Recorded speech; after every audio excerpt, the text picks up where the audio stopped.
So Spindrift is a very personal film to me.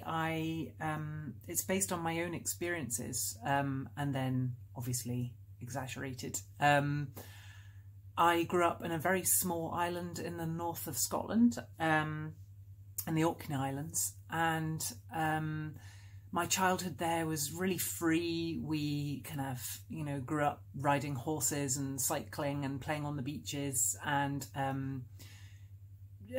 just kind of running wild, really. It's quite a wild place. There are frequent storms, and the weather really played a part in our lives there. And we also had a farm, so it kind of every day was dictated by what was going on in the outside kind of environment.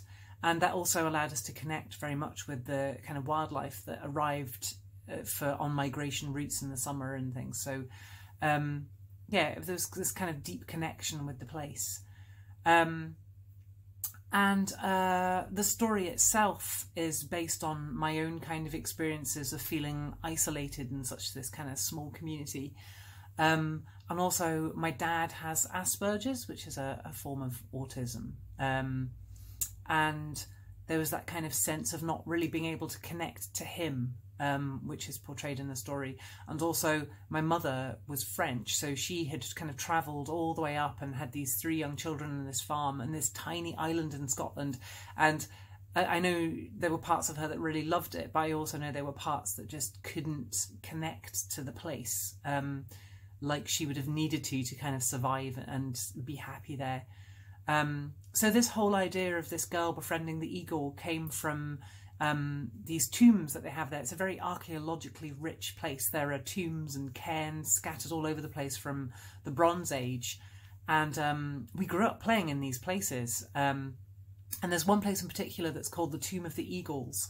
And they used to bury, humans were buried with the remains of these white-tailed sea eagles.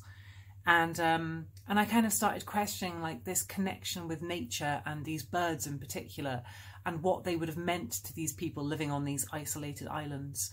And I kind of wrote my story based around that, about, instead of turning to humanity, what would happen to you if you turned to a bird, for example, as your kind of peer and friend.